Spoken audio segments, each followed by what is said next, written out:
Chapter 13. Ate, kaya mong tumayo? Nag-aalalang tanong ni Heaven na inaalalayan akong tumayo. Pati ang mga taong nakapalibot sa akin ay ganun din. Bigla akong nakaramdam ng sakit ng puson. Heaven, mangganganak na yata ako. Humihilab ang tiyan ko. Nahihirapang sabi ko. Biglang natarante si Heaven. Nakita ko siyang kinuha ang cellphone niya at may tinawagan. Ilang sandali ay inaalaya na ako ng mga taong nakapaligid sa akin. Pumara agad sila ng taxi. Humihilab ang tiyan ko habang nasa loob. Ate, kaya mo pal? Natatakot na tanong ni Heaven dahil nakikita niyang nahihirapan ako. Hindi ko na kaya. Ang daming masakit sa akin pero nag-oo na lang ako kay Heaven. Kuya, bilasan niyo po ang patakbo, please. Pagmamakaawa ng kapatid ko sa driver habang patuloy rin ang iyak nito. Habang tumatagal ay nagiging mabilis ang interval ng hilab ng tiyan ko. Panandalian kong nakalimutan ang nangyari kanina sa amin ni Jared dahil mas lamang ang sakit na nararamdaman ng tiyan ko ngayon. Nandito na tayo sa ospital, Ate Mira. Hindi ko na kaya, Heaven. Mabilis ang kilos ni Heaven na inalayan ako pababa ng taxi matapos nitong magbayad. Naasikaso naman ako agad at naroon ang OB na magpapaanak sa akin. Nag-labor pa ako ng 1 oras bago ako dalhin sa delivery room. Lang sandali lang ay kung ano-ano na ang ginawa sa katawan ko. Sinusukat na rin ng OB kung ilang cc na ako. May mga in-injection sa katawan ko. Sobrang hilo na ako sa halo-halong sakit na naramdaman ko hanggang sa pinapa-air na ako. Sobrang hirap manganak. Totoo pala na nasa isang hukay ang paa mo kapag nangganganak ka. Kasabay pa noon ay naalala ko si Jared. Napaka-emotional ko habang nangganganak. Umiiyak ako. Pakiramdam ko ay mamamatay na ako.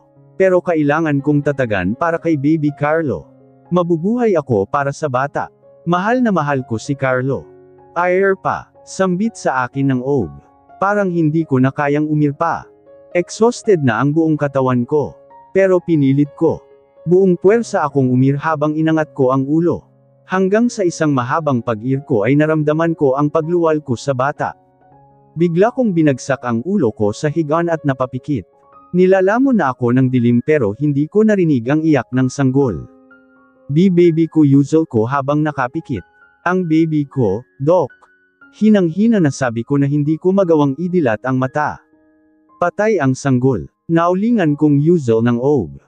No, baby Carlo. Naramdaman ko pang umaagos ang luha ko sa mata pero nanagna ang dilim at tuluyan na akong nawalan ng malay. Geronimo, Heaven Venice, cum laude. Agad na tumulo ang luha ko nang tinawag na ang pangalan ni Heaven. Pinunasan ko ang luha ko ng tissue at matapos ay pumalakpak habang pinapanood ang kapatid ko na naglalakad at nakikipagkamay sa mga matataas na opisyal dito sa tanyag na university kung saan siya nagtapos. Ang makatapos lang si Heaven sa pag-aaral ay laking pasasalamat ko na sa Diyos. Pero mas higit ang binigay sa akin dahil sa pagiging cum nito. Si Heaven ang isa sa pinakamagaling na nagtapos sa batch niya. Hindi basta-basta na nakuha ni Heaven ang title na cum laude. Labis na pagsusunog ng kilay ang ginawa nito. Saksi ako kung paano nagsikap ang kapatid ko dahil sa pangarap nito na maging mayaman. Muling tumulo ang luha ko nang nakita kong hinawakan na ni Heaven ang diploma nito at sandaling lumingon dito sa area kung saan ako nakaupo. Hinahanap siguro ng mata nito ang balto ko pero sa dami ng tao ay hindi na nito ako makita. Kumaway ako kay Heaven at nakita nito ako. Winagaway nito sa akin ang diploma bago bumaba ng stage. Ilang sandali pa at matapos tawagin ng mga nakagraduate ay nagkaroon din ng speech si Heaven. Inaalay ko ang lahat ng achievements ko sa ate kong nagdutong ng buhay ko. Kung hindi dahil sa sakripisyo niya ay wala na sana ako ngayon. Panimula ni Heaven. Umagos na ng husto ang luha ko. Alam ko na kung ano ang tinutukoy ni Heaven. Bigla na namang bumalik sa akin ang mapait kong nakaraan kaya imbes na tears of joy ay napalitan ng sakit ang puso ko. Carlo, anak ko, yuzel ko. Si Carlo ang lagi kong naiisip kapag binabalikan ko ang nakaraan. Ang anak kong namatay ng isilang ko. 2 tao ang sinisisi ko sa pagkamatay nito. Si Jared na pinagtabuyan ako. At ang sarili ko na kung hindi dahil sa paghahabol ko sa ama nito ay hindi sana mawawala ang baby ko. Tandang-tanda ko pa nang magising ako matapos kong makapanganak. Ang sabi sa akin ng OB ay patay raw ang bata nang isinilang ko. Halos kalahating araw pa mahigit ang nakalipas bago ako nagising kaya late ko pa nalaman. Si Heaven na ang nag-asikaso kay Baby Carlo habang hindi pa ako nagigising noon. Sobrang wasak na wasak ang puso ko nang pagkagising ko at yun ang binalita sa akin. Kulang na lang ay pinagsisisyan ko na nagising pa ako. Matapos kong dalhin ng 9 na buwan si Baby Carlo ay patay ko lang pala na ipinanganak. Sobrang iningatan ko siya para healthy siya kapag labas pero wala rin pala. Galit na galit ako dahil sa katangahan na ginawa ko. Kung hindi siguro ako naghabol kay Jared ay hindi ako mapupunta sa ganon na sitwasyon. Siguro ay magiging maayos ang delivery ko. Kung hindi ko na-confront si Jared ay hindi naman ako mababangga ng kung sino at mapapaanak ng biglaan. Ang laki kong gaga na naghabol ako sa lalaking walang pakialam sa akin. Hindi ko pinagsisihan na nagbenta ako ng puri para iligtas si Heaven. Pero ang pinagsisihan ko ay pumayag ako na si Jared na lang ang kumuha ng virginity ko. Magiging iba siguro ang kapalaran ko kung sa matandang hakluban ko binenta ang sarili. Hindi siguro ako maloloko na kagaya ng ginawa ni Jared na pinaibig lang ako at matapos mabuntis ay binasura na lang. Kaya abot hanggang langit ang galit ko sa unang lalaking nagwasak ng puso ko. Sobrang nagtiwala ako at binigay ko ang lahat-lahat. Wala akong tinire sa sarili ko kaya ang tindi ng lagapak ko nang iniwan ko. Ang pinagdadasal ko na lang ay hindi na sana magtagpo pa ang landas namin ng hayop na lalaking yun. Sinumpa ko ang araw na nagkakilala kami. Lahat ng pagmamahal ko sa isang Jared Carl Caballero ay napalitan ng galit. Kapag biglang pumapasok siya sa isip ko ay pinipilit ko agad na ma-divert sa iba ang iniisip ko. Ayoko na siyang maalala pa dahil kakambal ng alaala niya ay ang pinakamasamang nangyari sa buhay ko ang mawalan ng anak. Halos buong taon ako nagluksa sa pagkamatay ni Carlo. Mabuti na lang at matatag si Heaven at napagtiyagaan ito na pakisamahan ako. Natatandaan ko pa kung gaano siya nahirapan na alagaan ako. Imbes na ako ang mag-alaga sa kanya ay naging baligtad ng sitwasyon namin. Sa aming daalwa ni Heaven ay ito ang mas matalino. Laging ginagamit ang utak kesa sa akin na inuna ang damdamin bago nag-isip. Kaya para sa akin ay mas malaki ang utang na loob ko sa kapatid ko sa pag-alalay nito sa akin sa mga nakaraang taon. Hindi ako nagkaroon ng problema financially dahil naging madiskarte ang kapatid ko.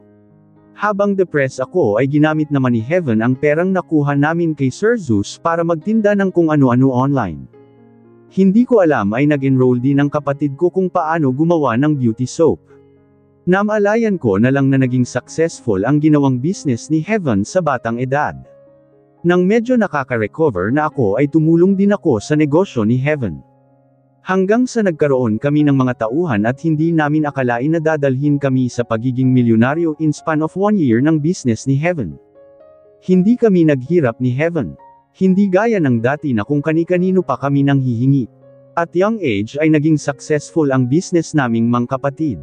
Pero nagpursue pa rin si Heaven ng pag-aaral.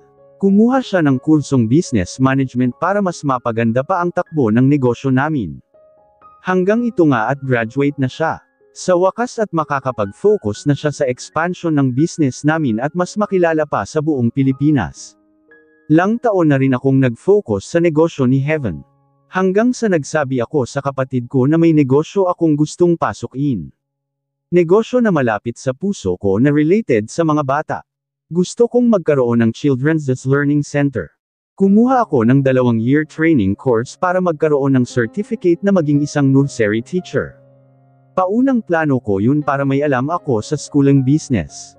Tagumpay naman akong nakatapos at ngayon ay nagtatrabaho sa isang tanyag na school kung saan ako nagtuturo sa kindergarten. Sa mga susunod na taon ay balak ko nang magpatayo ng sariling school. Kumukuha lang din ako ng experience at nag-iipon ng capital. Malaki ang kailangan para sa pagpapatayo ng school.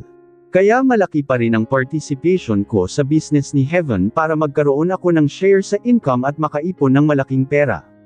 Sa ngayon ay kontento ako sa takbo ng buhay namin ni Heaven. Wala nang pwedeng umapi sa amin dahil hindi na kami kumakapit sa patalim. Naalala ko tuloy si Tita Mayet na pumanaw na ilang taon na ang nakakaraan.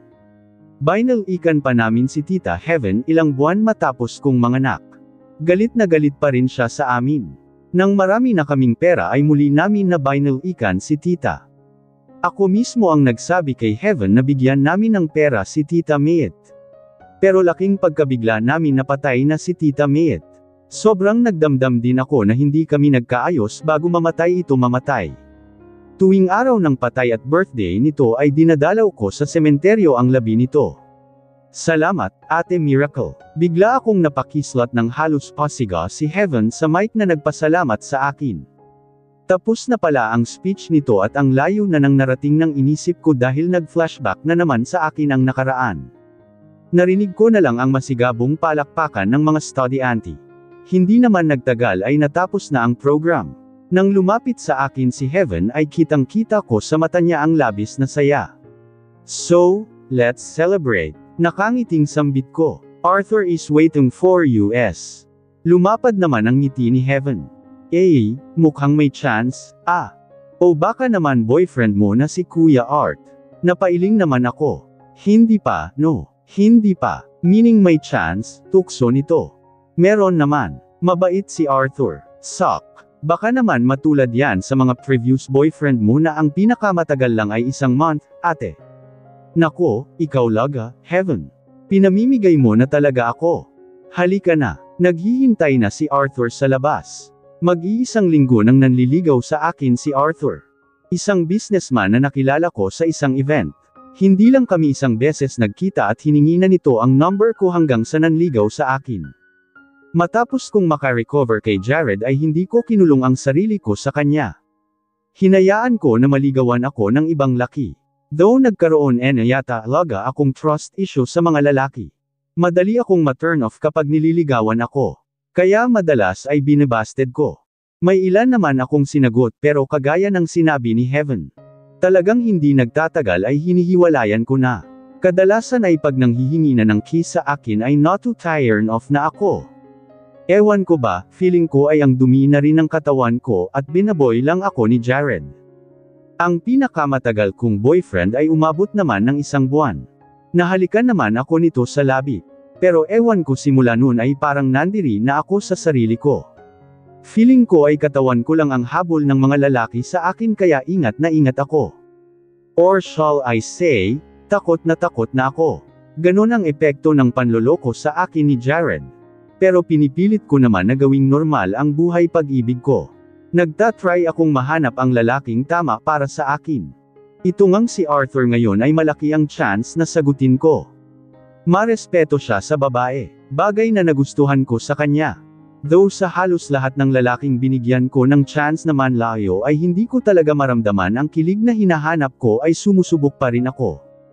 Mira, agad akong sinalubong ni Arthur nang makalabas kami ng university. Nagbeso niya sa akin matapos ay binigyan ako ng bouquet of roses na agad ko naman na tinanggap. Lumapit pa si Arthur kay Heaven at nagbeso rin dito. Binigyan din ito ng bouquet ng ibang-ibang bulaklak naman si Heaven. Kanina ka pa, Art? Nakangiting tanong ko. Nolang minuto lang ang nakakaraan. Nakangiting sabi ni Arthur habang parang tinutunaw na ang mukha ko sa titig niya. Well, sa nagdaang taon ba naman ay mas lalo pa akong naging maganda, as per Heaven ay naging triple ngaraw ang alindog ko lalo na at nagmomodel ako para sa sabon na binibenta namin. Napilitan din akong alagaan ang sarili ko dahil kailangan sa negosyo. Kaya hindi talaga maiwasan ang mahabang pila ng manliligaw sa akin dahil sa ganda ko. Hindi naman nagtagal ay nag-triple date na lang kami nila Heaven at Arthur para ma-celebrate ang graduation nito. Mabilis na lumipas ang 2 buwan. Full-time na nagmamanage na si Heaven sa negosyo. Ako naman ay tumutulong na rin. Pero itong linggo na nakaraan ay hindi na ako pumapasok sa office ni Heaven dahil nagpasya akong magpahinga para sa pagbabalik ng klase. At ngayong araw nga ay simula ng pasok ko sa school para magturo sa mga kindergarten. Excited ako dahil magtuturo na naman ako sa mga kiting.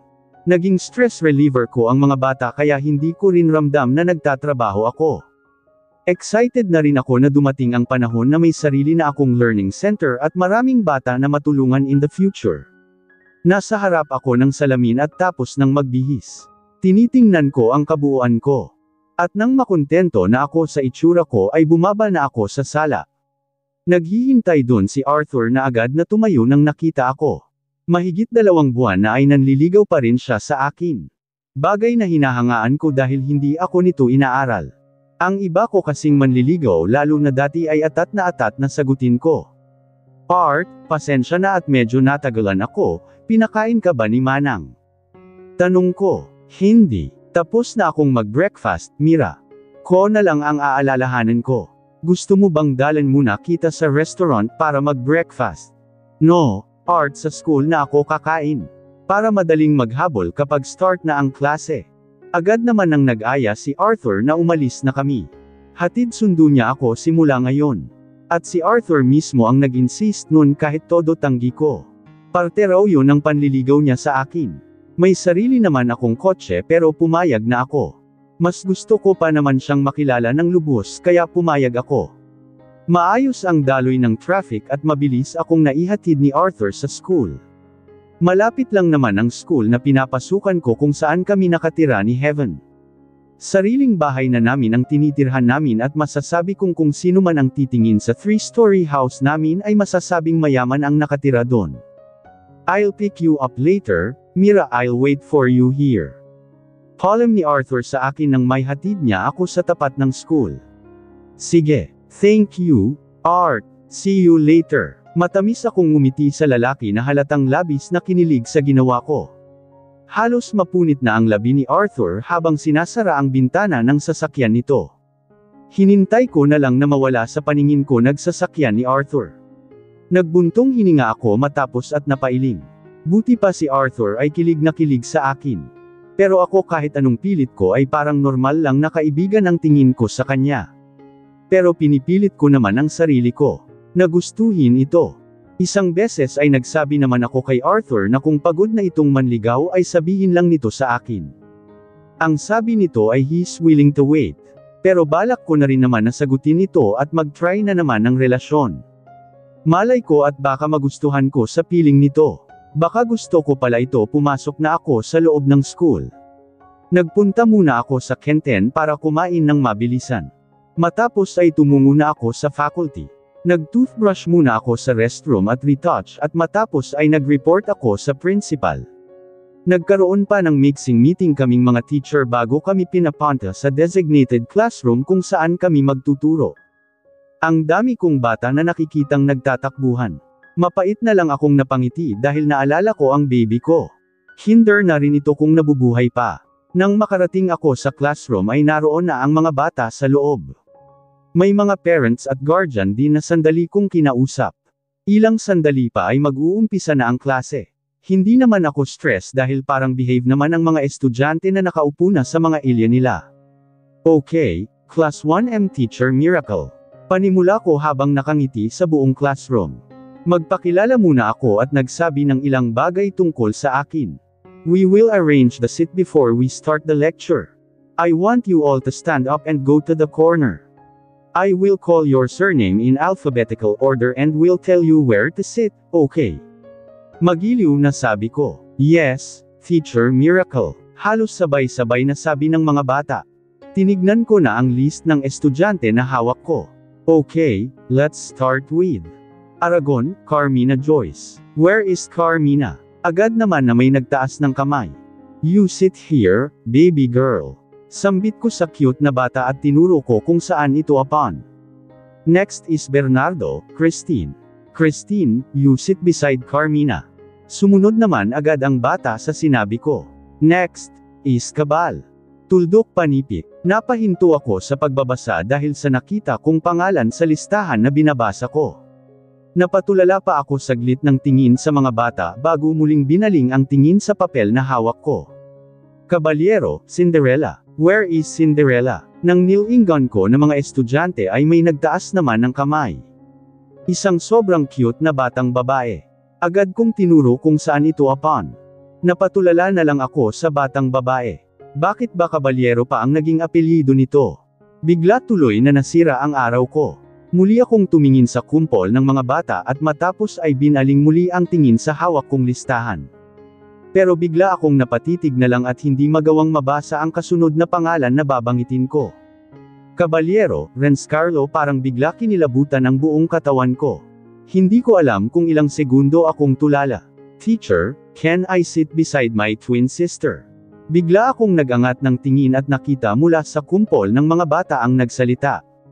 Nanlaki ang mata ko at gumapang pa ang kaba ko.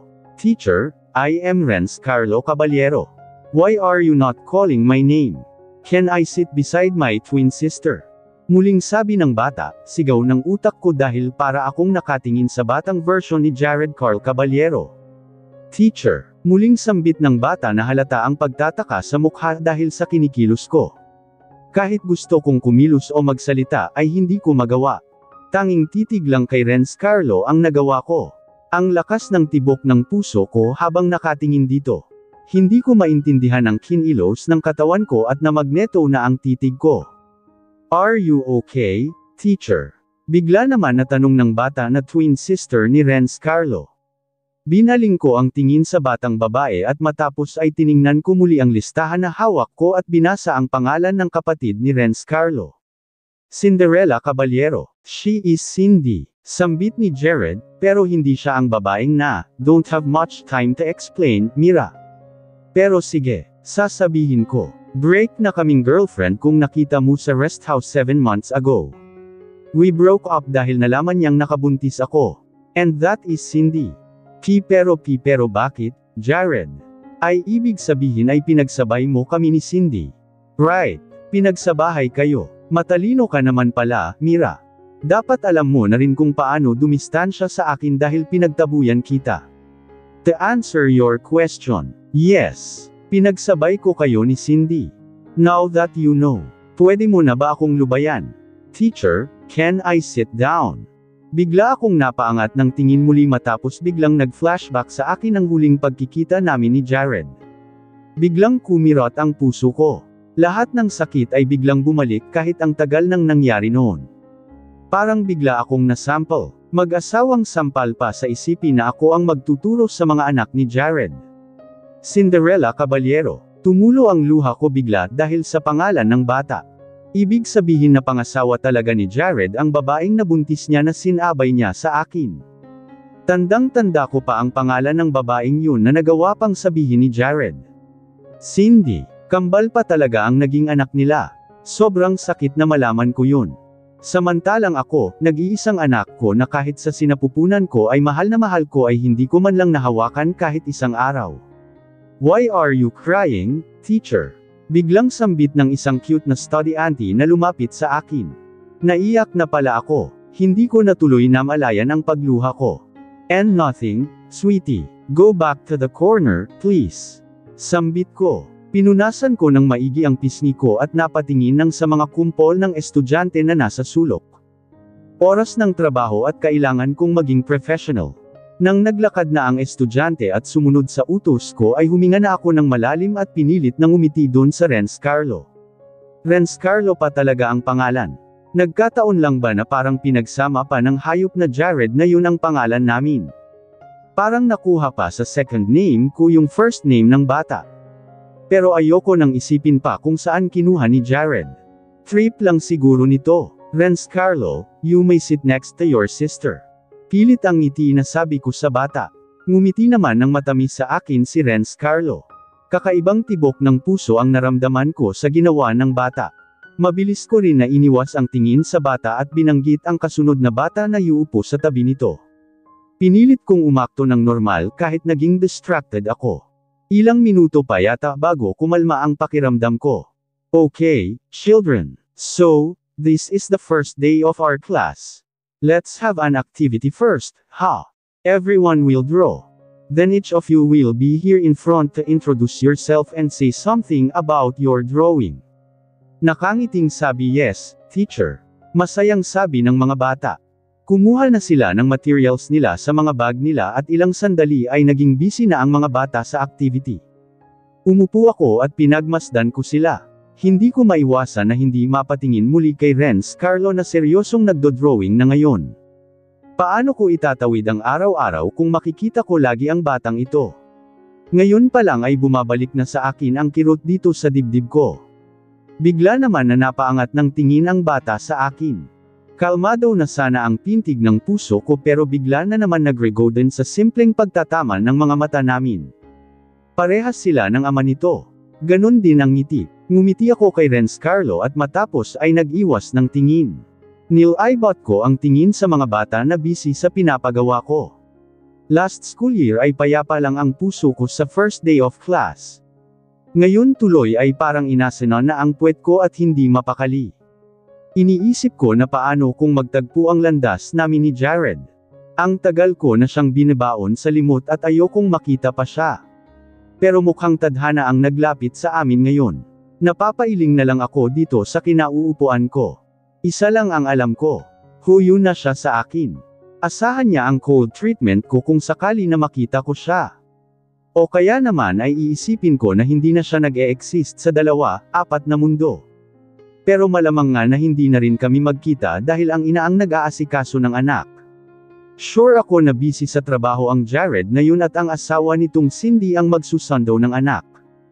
O kaya naman ay ang yaya ng mga bata. Okay, class, are you done? Tanong ko nang mapansin ko na nagkaroon na ng ingay dahil may ibang tapos na. Nang tumingin ako sa kambal nagdo-drawing pa rin sila. Hanggang sa ilang sandali ang nakalipas ay natapos na ang lahat ng bata. Okay, let's start, class. Sambit ko na matapos ay tumayo ako at nilagay ang upuan sa may gitna ng classroom kung saan madali ko rin na makita ang drawing ng mga bata. Nagsimula nang magpunta isa-isa ang bata sa gitna. Napapalakpak ako sa 2 naunang bata hanggang sa tinawag ko na si Cinderella. Good morning, teacher. Good morning, classmates. My name is Cinderella Caballero. Pauna ng bata. Napangiti na lang ako sa drawing ng bata. May flowers dun pagkain. Isang bata na nakabihis ng magandang damit. Agad naman na nag-explain si Cinderella. Mga favorite niya ang na-drawing niya. Napapangiti na lang ako kahit paano dahil bibo ang bata. May pagkadaldal si Cinderella at magaling magsalita. Sinabi nito na gusto nitong maging artista at kita ko ang kislap sa mga mata nito kung gaano kasaya sa pagkukwento sa amin. Next, Renz Carlo. Sambit ko na inangat ang kamay at sinesenyas ko na tumayo na ito sa gitna ng room. Agad kong sinipat ang drawing nito. Picture ng mga tao. Stick lang ang pagkakadrawing nito sa tao. Isang lalaki na may hawak na 2 bata sa magkabila nitong kamay. Can you explain your drawing, Renz? Malumanay na sabi ko kahit na natigilan ako sa drawing nito. Hello, teacher. Hello, classmate. This is my family. This is my father, this is my sister and this is me. Sambit ni Renz habang tinuturo isa-isa ang mga tao sa loob noon, my daddy is the best daddy. He is the nicest person in the world. Napataas ako ng kilay na agad kung ibinaba dahil sa pagkabigla sa narinig. The heck? Nice person. Kung pwede ko lang sabihin sa bata na devil ang ama nito ay ginawa ko na. Pero kwento niya yun, baka umiyak pa ito kapag sinabi ko. Pinilit ko na lang na ayusin ang ekspresyon ng mukha ko sa harap ng mga bata kahit hirap na hirap akong itago ang nararamdaman ko. Where is your mom, Renz? Pasimpleng tanong ko para matuldukan ang curiosity ko kung bakit hindi kumpleto ang pamilyang nasa drawing. My mommy died when we were just a baby, teacher, tipid na sabi naman ni Renz. Natigilan naman ako sa narinig. Ibig sabihin ay single daddy na si Jared. Pakialam ko naman. Kastigo ko sa sarili. Isa pa, noong Jared. Malamang ay maraming babae itong ginagawang girlfriend. Siya ang tipo ng lalaking hindi marunong makontento. Baka namatay ang asawa nito dahil sa konsumisyon hanggang sa natapos na sa turn ni Renz at nagpatuloy ang activities ng mga bata. Matapos ng ilang lesson ay sa wakas na uwian na. Nagsimula nang dumating ang mga parents at guardian ng mga bata. First day of class ngayon kaya pwede silang pumasok dito sa kwarto. Pero simula bukas ay may designated waiting area. Sila para dun maghintay. Matapos ng mahigit 10 minuto ay naiwan naman ang kambal sa loob ng room at wala pa ang sundo nila. Kampante naman ako na malamang ay yaya nila ang susando na baka na traffic lang kaya na late. Sinabihan ko naman ang magkapatid na mag-drawing muna habang naghihintay. Mga bata, let's wait a little while at parating na siguro ang yaya nyo. Opo, teacher. Yaya told us that she will pick us up. Maybe she's stuck in traffic. Ilang sandali pa ang lumipas at wala pa rin ang sundo ng dalawang bata. Nag-decide na lang ako na maghintay ng ilang minuto pa. Bago magpunta sa dalawang bata para magpaalam. Balak ko na kunin na lang ang number ng guardian ng kambal sa registrar para matawagan na ang sundo. Babies, teacher will go out lang to get the number of your guardian, daddy. Sigaw ni Renz Carlo na nakatingin sa may pinto kaya naputol ang sasabihin ko. Yehey, daddy is here. Bigla naman na tumayo si Cinderella. Labis ang kaba ng dahan-dahan akong lumingon sa pinto. Huminto na lang ang pag-inog ng mundo ko nang magtama ang mata namin ng lalaking sinumpa ko nang hindi ko patatawarin. Daddy, biglang sigaw rin ni Renz Carlo na biglang umalis sa upuan at tumakbo papunta sa lalaking hindi ko maalis ang tingin sa mata nito. Anak niya talaga, hindi ako makakilos sa kinatatayuan ko na ilang hakbang lang naman ang layo dun sa pinto. Naroon na ang dalawang bata sa harap ni Jared pero nakapako pa rin ang tingin nito sa akin. At pati ang mata ko ay hindi ko maalis sa kanya. Ilang taon na ang nakalipas pero halos ganun pa rin ang itsura nito. Mas naging rugged lang, mas kumapal ang balbas, tila wala nang time mag-ahit. Pero yung appeal nito ay ganun pa rin. Yung tindig nito makalaglag pa nga pa rin. He's on his 40s now, pero kapag tinabi siguro siya sa mga kaidaran ko ay mas titilian pa siya ng mga babae. Pero baliwala na sa akin yun ngayon. Dati ay aminado naman akong patay na patay ako sa isang Jared Carl Caballero. Isang titig niya lang ay parang hihiwalay na ang kaluluwa ko sa kilig. Isang himas niya lang ay parang dinadala na niya ako sa ibang dimension ay ayaw ko nang nawawalay sa kanya. Ano bang gayuma ang pinainom niya sa akin at nabaliw ako at nakalimot na mahalin pati ang sarili ko. Binaliw niya ako, pero nontog na ako sa kabaliwan ko kaya ang tingin ko na lang sa kanya ay isang bangungot na ayaw ko nang maranasan muli. Nagsimulang mamasa ang mata ko. Pakiramdam ko ay isang pikit lang ay babagsak na ang luha ko. Nag-iwas ako ng tingin kay Jared at binaba ko ang tingin. Maraming kurap ang ginawa ko para iwasan na mapaiyak ako. Never akong makikita ni Jared na iiyakan pa siya. Never. Kung pwede lang napakalmahin ang sarili ko sa isang pitik lang ay gagawin ko. Pero sa sobrang emotion ko ay nahihirapan akong magpigil at pati ang mata ko ay nakikisama gustong lumuha. Binaling ko ang tingin sa mga bag ng bata. Good thing ay nakokontrol ng mata ko na hindi bumagsak ang luha ko. Kinuha ko ang bag ni Cinderella at nilingan ang bata. Cinderella, and Renz Carlo, please get your bags here, para makauwi na kayo. Seryosong sabi ko. Sa mga bata ako nakatingin pero ramdam ko ang paninitig ni Jared sa akin mula sa peripheral vision ko. Nararamdaman ko ang gumagalaw ang pangako dahil sa labis na galit. Sigurado na napapansin yun ng demonyong yun. Gusto kong mapansin niya para hindi na siya magtangka na kausapin ako. Yes, Teacher Miracle. Masayang sabi ng dalawa na agad bumalik dito sa kinatatayuan ko. Nakatutok ang mata ko sa dalawang bata pero napansin ko pa rin ang pagsunod ni Jared sa mga anak nito hanggang sa namalayan ko na lang na tatlo na silang nasa harap ko. Sinadya kong iparamdam na invisible si Jared. Kids, heto na ang bag nyo. Inabot ko ang bag ni Cinderella sa bata pero nanigas ako dahil biglang kinuha yon ni Jared sa kamay ko. Sinadya pa nitong magdikit ang kamay namin dahilan para bigla akong makuryent. Napatingin tuloy ako kay Jared na sinukbit ang bag na kinuha sa akin. Kumabog ang dibdib ko nang nakita kong malamlam ang tingin nito sa akin at ilang sandali lang ay nililibot nito ang tingin sa mukha ko at nagtagal sa labi ko. Binaling nito ang tingin sa upuan kung nasaan ang bag ni Renz Carlo at matapos ay tumingin muli sa akin. Kung nang huling pagkikita namin ay galit ang nasa mata nito ay kabaligtaran na ngayon. Parang maraming gustong sabihin sa akin si Jared. Ang kapal ng mukha niya. Kung makatingin siya sa akin ngayon ay parang walang nangyari. Nag-iwas na ako ng tingin at matapos ay lumayo ng ilang hakbang sa kanila. See you tomorrow, kids. Seryoso kong sabi. Kahit gusto kong ngitian ng mga bata ay hindi ko magawa dahil nakatingin sa akin ang ama nila. Yeah. See you tomorrow, Teacher Mira. Sambit ni Jared na inagaw pa talaga ang atensyon ko. Isang matalim na tingin ang binigay ko sa lalaking sinusuyod pa rin ang tingin ang mukha ko kahit dumistansya na ako. Well, mister, it would be much better if their yaya would pick them up. That way, I won't have to wait for you. I don't have much time to spare because I have other things to attend to. Masungit na sabi ko. Laking pasasalamat ko rin na na-maintain ko ang eye contact at hindi ako napapuyok. 100% ang anger level ko ngayon na pinipigilan ko lang kaya pati kamay ko ngayon ay nakakuyom. Parang gustong manuntok. Kung walang bata na audience ngayon ay kanina ko pa siguro nagawa yun para mailabas ko lang itong labis na galit ko. I'm sorry, teacher, kung naghintay ka. Sorry, I'm really sorry. Sambit naman ni Jared. Naningkit ang mata ko. Sorry.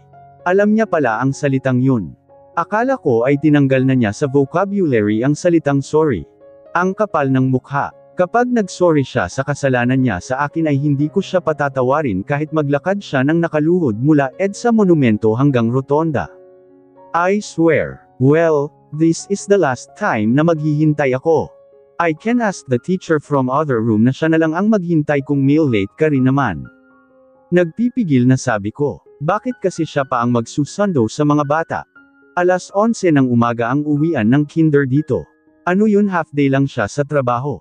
Tandang pananong. Don't worry. I'll drop everything to be on time and see you tomorrow. We can even have lunch together. I need to go. Bigla kong putol sa sinasabi ni Jared at nagpunta sa table ko para kunin ang bag ko na agad kong sinukbit sa balikat ko.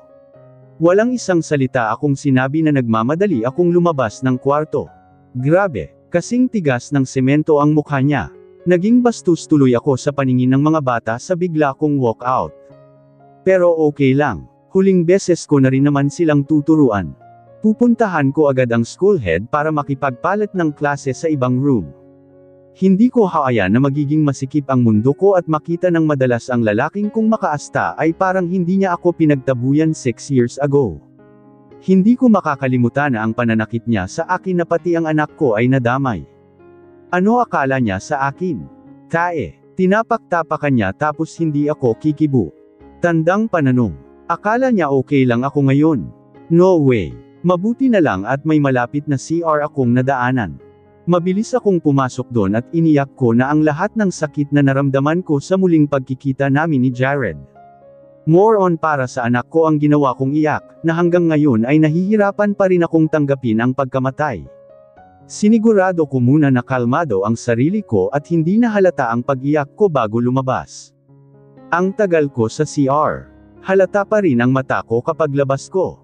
Bago ako magpunta ng kantin at kumain ay kinausap ko muna ang head ng school para magsabi ng request ko na magpalipat ng klase ko sa umaga. Hindi ako nahirapan sa request ko at agad naman na pumayag ang head kahit ang sabi kong reason ay personal.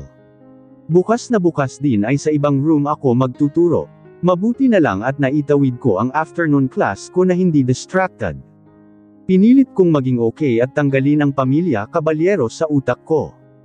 Hanggang sa lumipas na ang maghapon at uwian na. Naka-receive ako ng text from Arthur na naghihintay na ito sa labas ng gate. Nag-retouch muna ako sa restroom bago tuluyan na umuwi. Dati ay masaya naman ako at hindi ramdam ang pagod sa trabaho dahil nag-e-enjoy ako.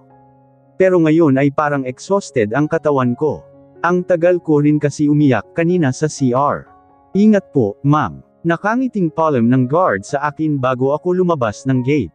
Pagkalabas ko ng gate ay agad kong natano ang kotse ni Arthur sa kabilang kalsada. Ngumiti ako at kumaway sa lalaki na nakatayo sa may kotse nito at may hawak na flowers. Pero agad napawi ang ngiti ko nang mapansin ang paglabas ng driver ng kotse na nasa likod ng kotse ni Arthur at nakita ko si Jared. Pucha, napamura agad ako sa isip ko.